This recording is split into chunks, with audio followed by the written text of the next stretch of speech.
Hello, everyone. My name is Dr. Patsy Iwasaki, and I'm at the University of Hawaii at Hilo. I hope that you enjoyed the Hawaiian music I played for the first two slides.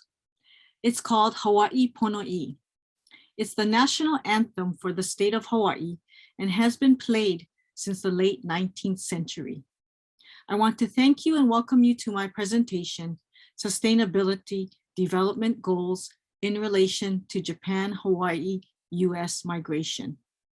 Although we have spent 2 years under the heavy shadow of the COVID-19 pandemic, we're very fortunate to have the technology that allows us to share and collaborate across the world.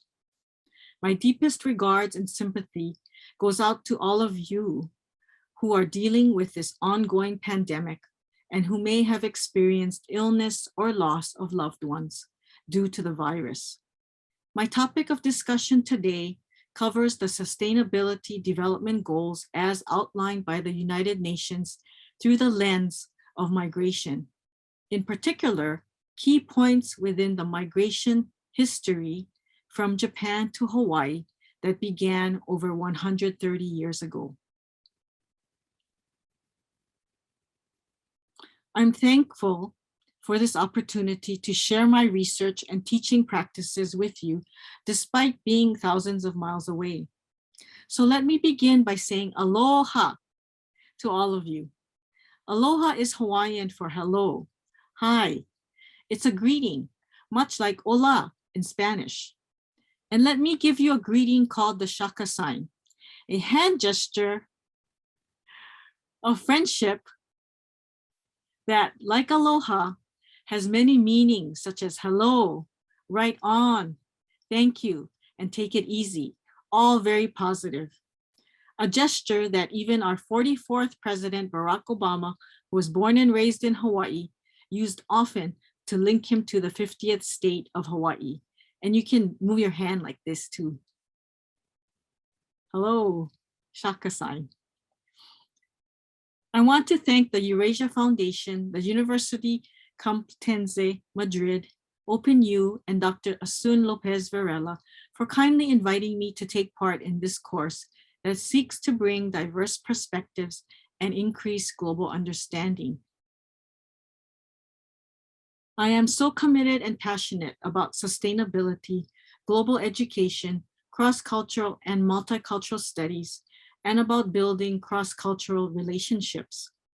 This COVID-19 pandemic affecting everyone around the world is truly showing us all that we're more similar than different. Although we come from many different backgrounds, cities, and countries, and speak many languages, we truly are one human race living on one single planet Earth. I strongly believe that building relationships, especially multicultural, cross-cultural relationships, is a universal goal that we need to pursue to make this world a sustainable, better home for all. My topic today will focus on 4 of the United Nations Sustainability Development Goals in relation and through the lens of migration, focusing on Asian Americans and in particular, the Japanese migration experience to Hawaii using a few major points in history.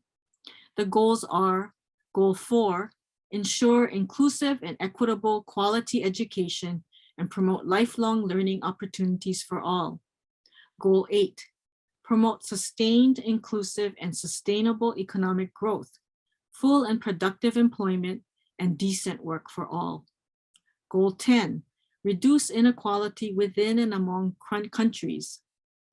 And Goal 16, promote peaceful and inclusive societies for sustainable development, provide access to justice for all, and build effective, accountable, and inclusive institutions at all levels.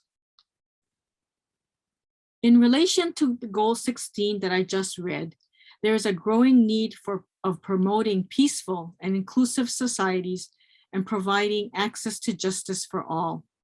While many were celebrating the Chinese Lunar New Year and the 2020 Year of the Tiger in early February, violent racist crimes continued to be committed against Asian Americans and Pacific Islander Americans in the United States and other areas of the world.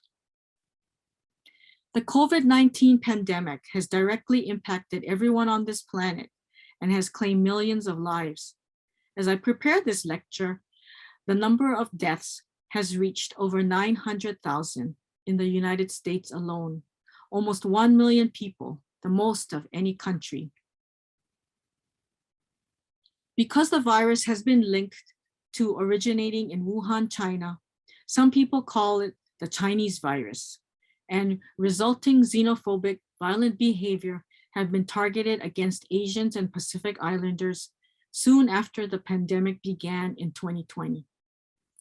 New York City had an 867% increase in Asian American hate crime in 2020, and San Francisco reported a 567% increase in 2021. A total of 60 victims were reported to police. However, the mayor of San Francisco, London Breed, said the actual numbers are likely higher because people are reluctant to report these crimes. The Stop Asian American Pacific Islander Hate Coalition tracked more than 10,000 incidents of hate from March 2020 to September 2021. I'm going to play this short video for you. Hate crimes are targeting the elderly as well as young females. The most recent cases include 2 Chinese women in New York City, Michelle Guo, who was shoved in front of a subway train in January 2022, and she died. And Christine Yuna Lee, who was stabbed to death in her own apartment just a couple of weeks ago. The video highlights the need for promoting peaceful and inclusive societies and providing access to justice for all, Goal 16 of the United Nations SDP. City in the country has reported an increase in the number of hate crimes against Asian Americans. The data tells us a lot, but behind those numbers are people. I spoke with a local woman who survived a brutal attack, and I was surprised by what she had to say. Enough is enough! In New York, growing frustration over the rise in unprovoked violence against members of the Asian American community. Enough is enough! In the past month, 2 Asian American women murdered in what investigators describe as random attacks in New York. Sunday, 35-year-old Christina Lee was stabbed 40 times in her apartment. Last month, 40-year-old Michelle Guo was pushed in front of an oncoming train in Times Square. Members of the community say a rise in violent incidents has many living in fear. It's very personal. It's very painful. We want to warn you, the video you're about to see is graphic. Last year, Noriko Nasu was jumped by a man in Seattle's Chinatown district, slamming a sock full of rocks into her face. While her body may have healed, the trauma to her mental health continues. The attacker was in Chinatown because he wanted to find a target who is Asian. While the man accused in Nasu's attack is awaiting trial on 2 counts of second-degree felony assault, reports of hate crimes against Asian Americans have skyrocketed since the pandemic. According to data compiled by California State University, reports of anti-Asian hate crimes jumped 342% from 2020 to 2021 in 8 large U.S. cities. And here in King County, the number of anti-Asian hate crime cases nearly doubled at the start of the pandemic, with 40 cases reported in 2020. That number dropped to 21 cases last year, but the prosecutor's office says hate crime cases continue to be severely underreported. communities have had an explosion of these incidents, and people are fearful. Author and activist Helen Zia says anti-Asian rhetoric in the media China virus, has fueled much of the violence, Kung flu. with Asian girls, women, and the elderly population becoming the most common targets. The overriding stereotype or view of Asian Americans is that we are weak and passive, and for women, that we are vulnerable. Just makes them targets of predators. Nasu says addressing the problem means not only looking at the issue of racism, but also the glaring gaps in our public health system. And I think we really need to address the need for solving homelessness and providing mental health care. As for the suspect in Nasu's case, he is currently at Western State Hospital and is undergoing competency evaluation to decide if he's fit for trial. So the video that I just showed you highlights the need for promoting peaceful and inclusive societies and providing access to justice for all. Goal 16 of the United Nations SDP. It's extremely unfortunate and unacceptable that these incidents are occurring. Yet one of the questions to ask is, how did so many Asians end up in the United States and Hawaii? The push and pull factors of immigration around the world, especially to the United States during the 1800s, also applied to Hawaii. Environmental, social, economic, and political instability and hopes for a better life pushed residents out of their own countries to America and to Hawaii. And for Hawaii, the need for workers on the sugar plantations pulled immigrants to the islands. The same environmental, social, economic, and political factors that pushed people out of their home countries in the 1800s are the same reasons that pulled migrants into a country. The same reasons for migrants still apply today, over 200 years later. This is why many states in the United States have a diverse population, including Asian Americans from China, Japan, Korea, the Philippines, Southeast Asian countries, and many other nations, as well as Pacific Islanders. Immigrants were in the past, as they are today, seeking sustainable futures through migration. It is extremely unfortunate and unacceptable that many Asians are being excluded from society and justice and are targets of hate crimes due to the COVID-19 pandemic and people attaching a Chinese nickname to it. Which brings me to Sustainable Development Goal 8, promote sustainable economic growth, full productive employment, and decent work for all. To discuss that SDG goal in relation to Japanese migration to Hawaii, I first need to provide a little background. In the 1800s, many countries were interested in gaining political and economic access to the Hawaiian kingdom, and they tried to do so through imperialism and colonization. Russia, England, and especially the United States were interested in Hawaii. As you can see from this map, the Hawaiian Islands are in a very strategic location in the middle of the Pacific Ocean. The United States wanted a Pacific military base and economic opportunities, and the United States did indeed succeed. A military base was established at Pearl Harbor on Oahu in 1887, and it became the most important American naval base in the Pacific and home to the US Pacific Fleet. Another success for the United States came a few years later. A group of American sugar barons and businessmen successfully overthrew the Hawaiian monarchy with a coup. The overthrow of Hawaii's last queen, Queen Liliuokalani, came in 1893. A year later, the Republic of Hawaii was established in 1894 under President Sanford Dole, one of the leaders of the coup. And 4 years later, in 1898, Hawaii was annexed to the United States as an incorporated territory. I want to share an interesting story between Hawaii and Japan. King Kalakaua was the reigning monarch in the Kingdom of Hawaii from 1871 to 1891. King David Kalakaua traveled all around the world to Asia, the Middle East, and Europe. His travels brought the small island nation to the attention of world leaders, but also sparked rumors that the kingdom was for sale. King Kalakaua also visited Japan for 2 weeks.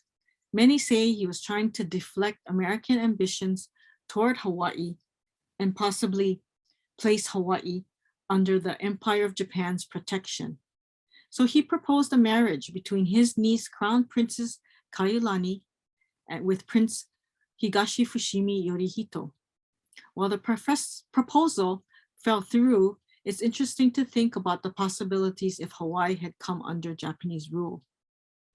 In addition to being the first king to circumnavigate the world, King Kalakaua's global tour also had an economic sustainability purpose.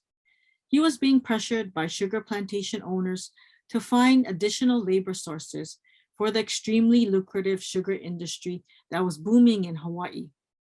Growing, harvesting, and processing sugarcane was very labor intensive. Here is King Kalakaua seated in the middle with Japanese officials to his left and right. Standing in the back are members of the king's delegation. Why was the sugarcane industry so lucrative for the sugar barons? The Reciprocity Treaty of 1875 was a free trade agreement between the United States and the Hawaiian Kingdom that guaranteed a tax-free market for Hawaiian sugar in exchange for economic privileges and the coveted naval base at Pearl Harbor.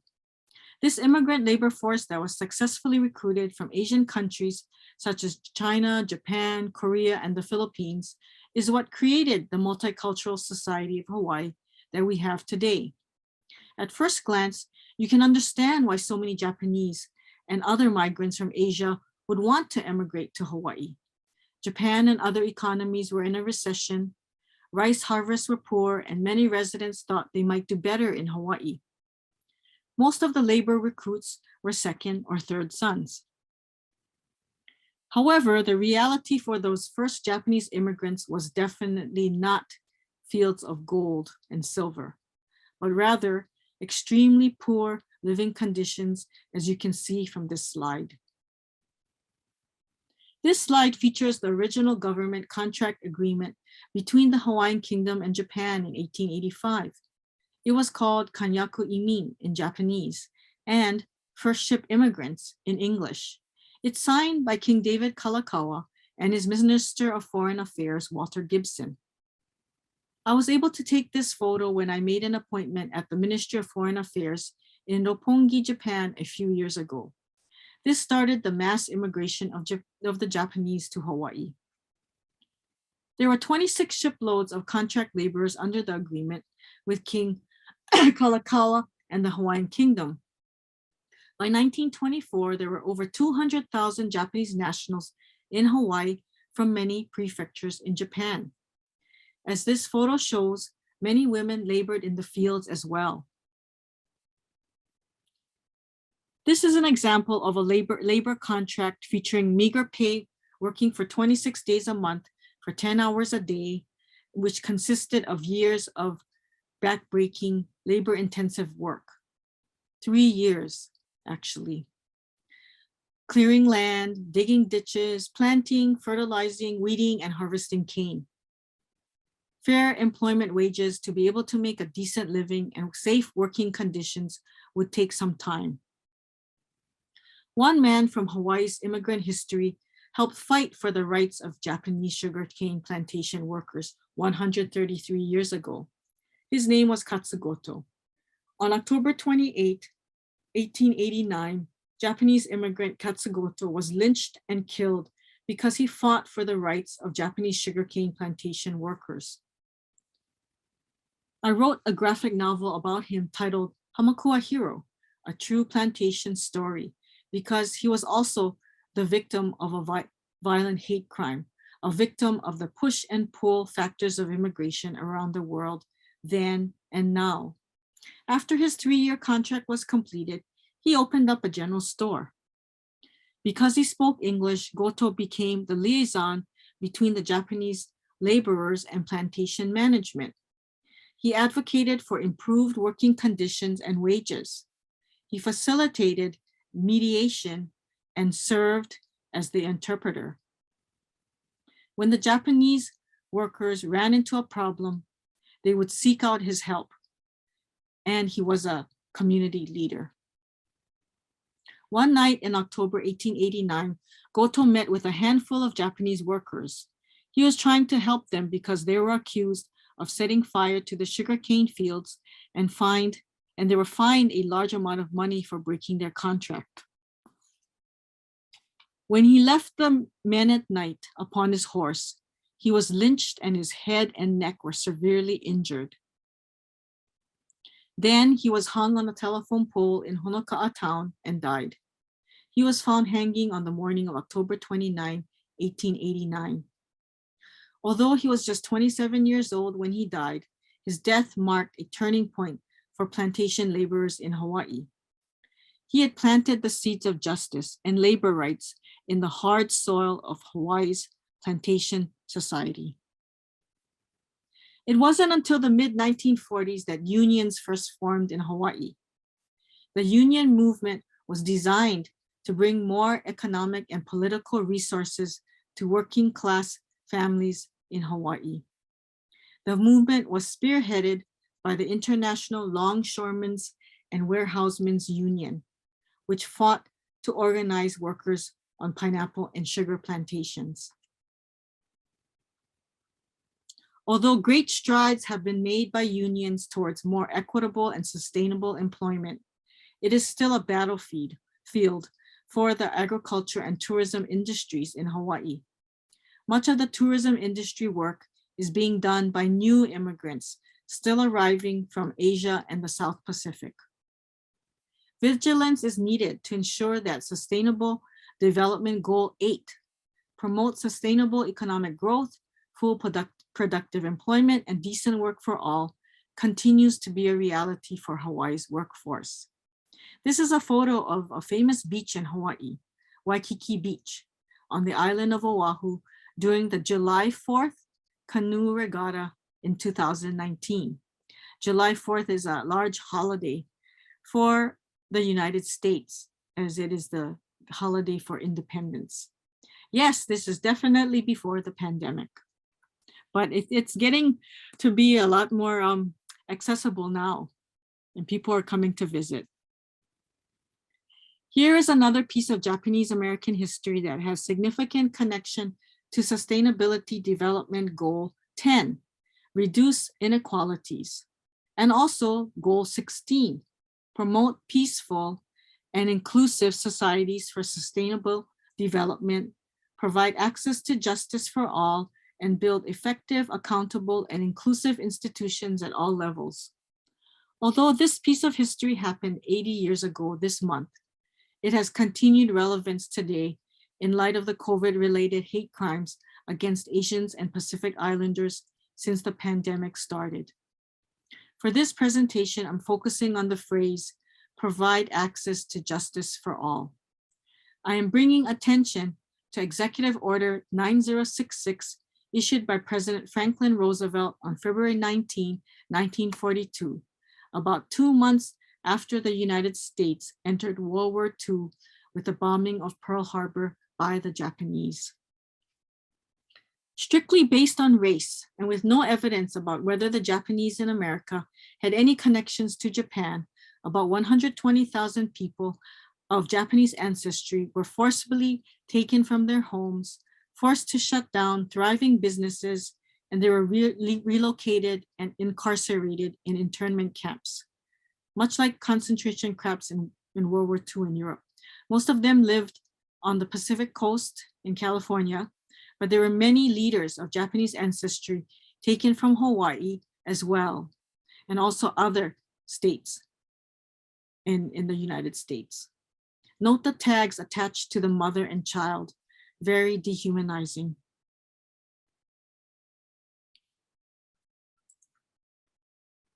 Approximately 2/3 of the internees were United States citizens. They were stripped of their citizen rights, rounded up and placed in internment camps in barracks that were in the most remote, barren, desolate locations in the United States, surrounded by barbed wire as if they were criminals. Hawaii's largest and longest running operating internment camp that opened in 1943 and closed in 1946 was located at Honouliuli on Oahu Island. I'm now going to show a 6-minute video titled "Looking Like the Enemy." It's a very well done historical video that does a good job about the internment experience after the bombing of Pearl Harbor in Hawaii.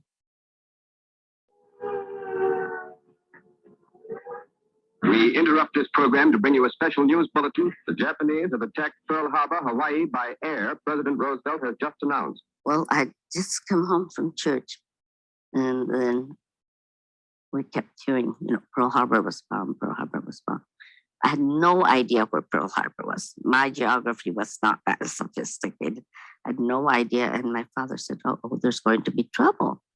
And I said, well, how come? He says, well, Japan just bombed Pearl Harbor. And he says, we're at war with Japan. But I thought, why should it bother me? On December 7th, 1941, Japan attacked U.S. military bases in Pearl Harbor, Hawaii. Fear was brewing that the West Coast would be attacked next. In the midst of this hysteria, some confused Japanese Americans with the enemy, like Akiko Kurose, who was a high school student at the time. Then when I went back to school that following morning, December 8th, one of the teachers said, you people bombed Pearl Harbor. And I'm going, my people, all of a sudden, my Japanese-ness became very aware to me, and then that I no longer felt I'm an equal American, but I felt kind of threatened and nervous about it.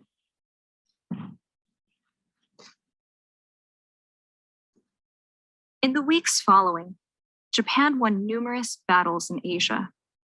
Newspapers were filled with these reports, along with sensational rumors about Japanese Americans spying and sabotaging military bases. Even Dr. Seuss, the famed children's book author, who was generally liberal in his views, penned political cartoons that cast suspicion against Japanese Americans on the West Coast.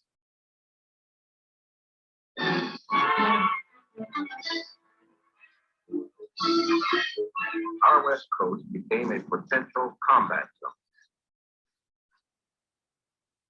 The atmosphere for those of Japanese ancestry was uncomfortable and hostile, and many feared the possibility of hate crimes against them. We lived in mortal fear. We laid out our plans. Should they come and attack and we had nobody to help protect us, we would run in a certain direction through the cattle field, which is nearby, and we would hide behind these old wooden fences that were, from my bird's eye view, was about 8 to 10 feet high, and we knew where we were all going to hide and try to defend ourselves. Kids played together just during the day, but when sundown came along, of course, we were all huddled inside the house, waiting for somebody maybe to attack us. And I recall crying oftentimes, it was just a frightening experience. Influenced by intense political pressure from West Coast politicians, farmers, and labor unions, the president signed Executive Order 9066 on February 19, 1942, 10 weeks after the Pearl Harbor attack. That is why the commanding general of the Western Defense Command determined that all Japanese within the coastal area should move in. As a result, the U.S. military removed and incarcerated over 110,000 Japanese Americans from Alaska, Washington, Oregon, California, and Arizona.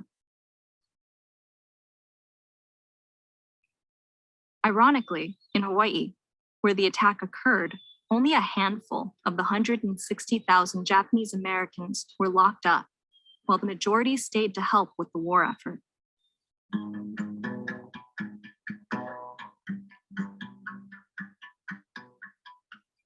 By the end of March 1942, the Army started forcing out Japanese American families from their homes and communities.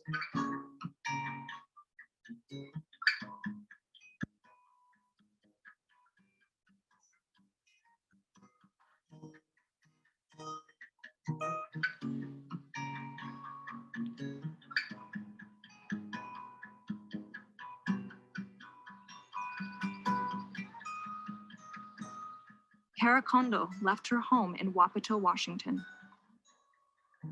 As we pulled out, I can remember my father holding onto the arm of his hard seat. The blinds had been withdrawn, but you could, before they did that, you could see the shadow of the Mount Adams and the sun behind it. And and looking at his face, I could just feel that he was saying goodbye to the place that he had known so well.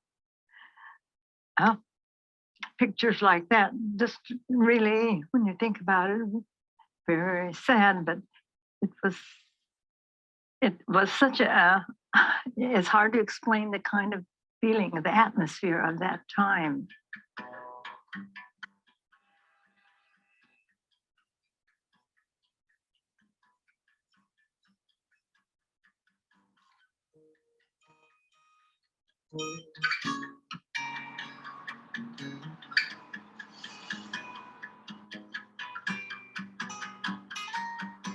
I stayed until the last person got into the compound and heard the gate clang behind me. And I think when people ask what my memory was about the evacuation, I think I'll always remember the sound of the gate clanging. Yeah, I knew.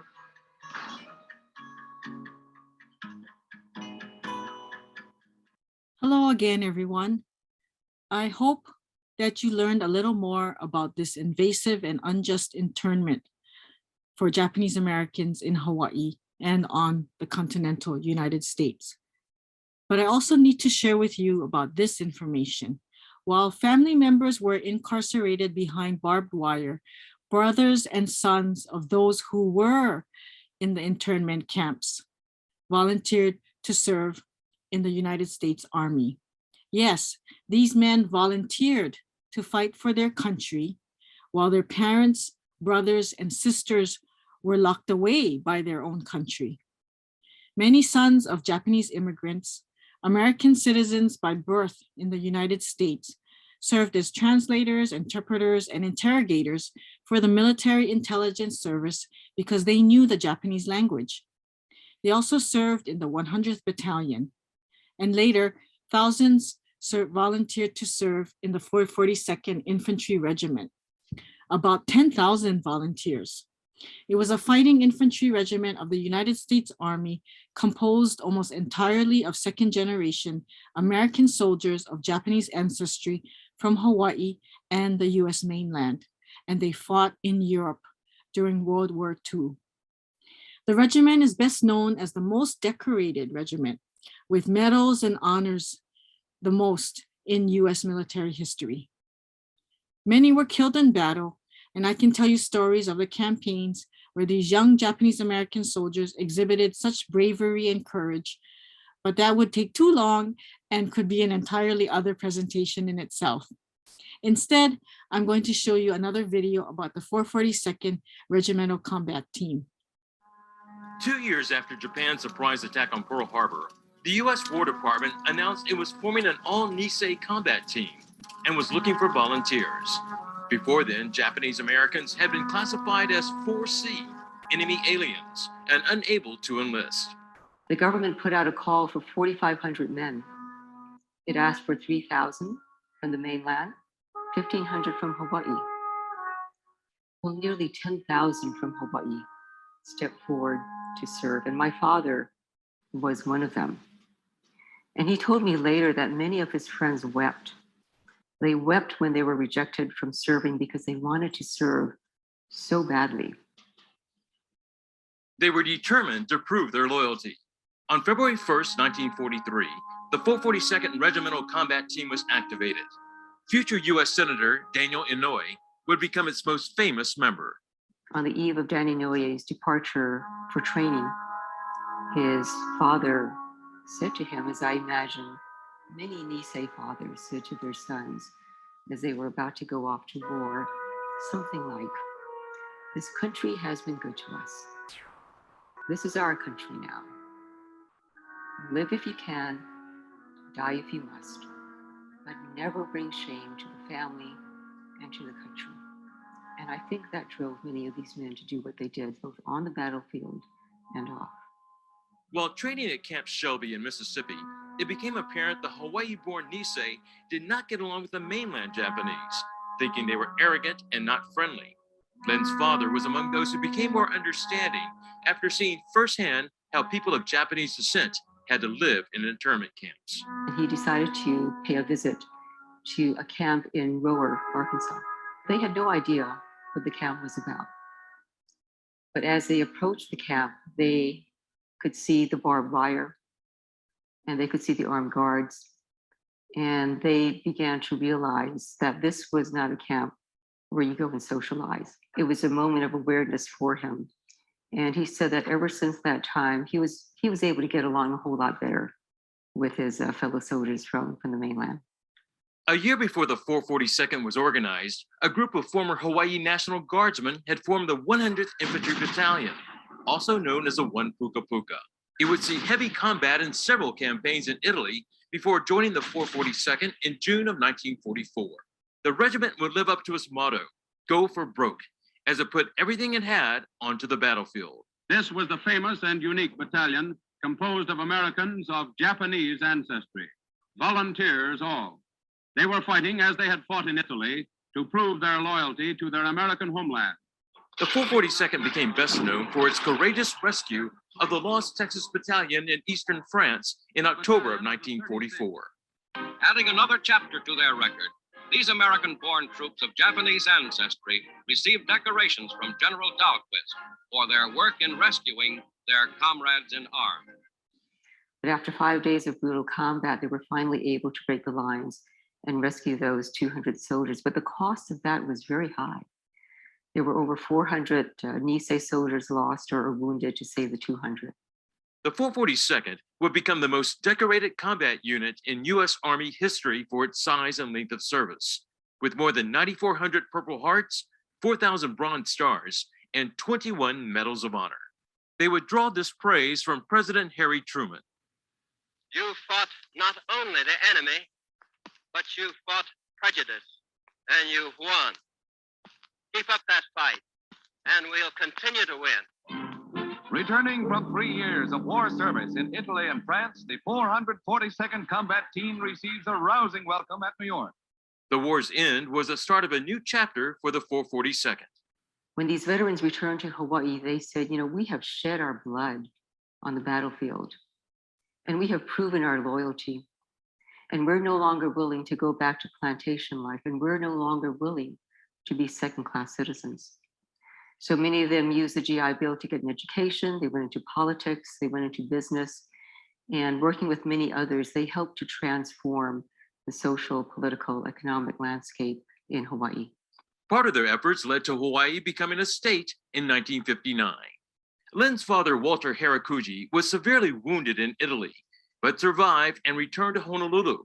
He died in 2016. It was only late in his life that he began to talk more about it. He was never boastful about his service, never. But I know that he was deeply proud of being associated with the 442nd. Inspired by his service, Lin helps keep the 442nd story alive as president of the Nisei Veterans Legacy. In addition to the 442nd and the 100th Battalion, she says the 1399 Engineer Battalion, which completed more than 50 major military projects on Oahu during the war, and the Military Intelligence Service also deserves recognition. This was about 6,000 Nisei soldiers with good Japanese language skills. And so they were used in the Pacific War as interpreters, as interrogators, as translators, as eavesdroppers. They're credited with shortening the Pacific War by 2 years and saving thousands of lives. The story of the 442nd won't soon be forgotten. When the $200 million U.S. Army National Museum opens near Washington, D.C., the Nisei will be well represented. The grand opening of the museum was supposed to be June, but it's been postponed because of COVID. But I'm excited to tell you that there will be 4 galleries in that museum that will feature stories of the 100th, the 442nd, and the MIS. As mentioned in the video, one positive outcome that came out of World War II was the GI Bill in 1944. Officially known as the Servicemen's Readjustment Act of 1944, it was commonly known as the GI Bill because veterans were commonly known as GIs, taking on the term general issue or government issue upon themselves. It was a law that provided a range of benefits for the returning World War II veterans, including loan guarantees, unemployment benefits, and a very important benefit, educational support. The GI Bill allowed many returning Japanese American veterans to attend college and continue with higher education. And that was a game changer, for it allowed the second generation of migrants to take advantage of educational financial support to address Goal 4, ensure inclusive and equitable quality education and promote lifelong learning opportunities for all. If you have a chance, please stop this video after I've read through these 2 questions and take some time to think about and have a discussion about these questions. The first one is, discuss a situation that you consider to be inequitable. Could be personal, family, racial, cultural, age, gender, size, topical, political, etc. It can be something you experienced in your family. Maybe you felt that you weren't the favored son or daughter, or maybe you were. Maybe you had put on some weight and you were larger than you wanted to be. Maybe you felt as a female or male, you weren't being heard or treated with respect. How did it make you feel? And what did you learn from this experience? And the second question is, what are some ways you have tried to bring equity in your own corners of the world? Or do you have ideas on what you could do? Please take the time to stop this video and take about 10 minutes to answer these questions. Thank you.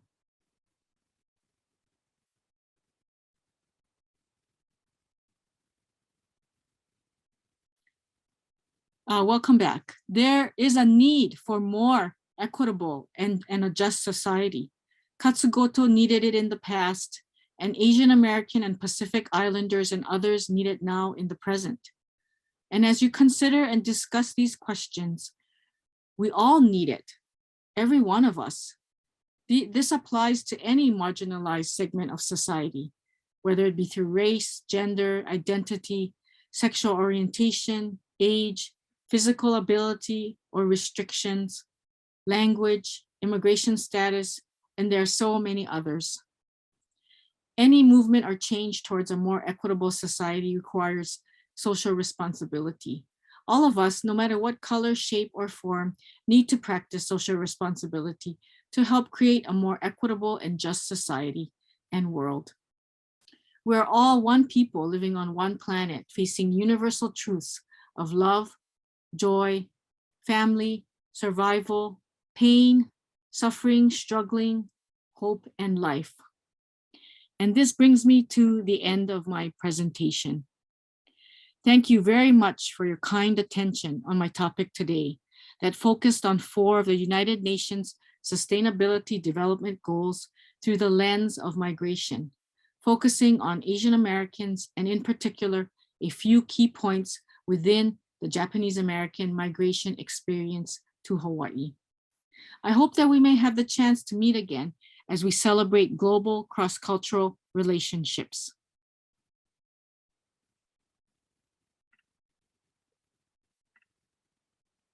Mahalo nui loa, which means thank you very much in Hawaiian.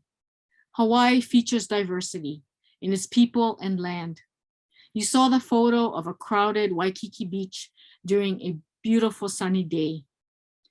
My last slide features a photo taken at the top of Mauna Kea after a snowfall just before the new year in 2022. There I am at the bottom left corner. Yes, there is even snow in Hawaii. Hawaii Island, the largest of the Hawaiian Islands, is one of the most ecologically diverse places in the world, and Mauna Kea is 4,205 meters above sea level. I'm saying goodbye now, and thank you, everyone.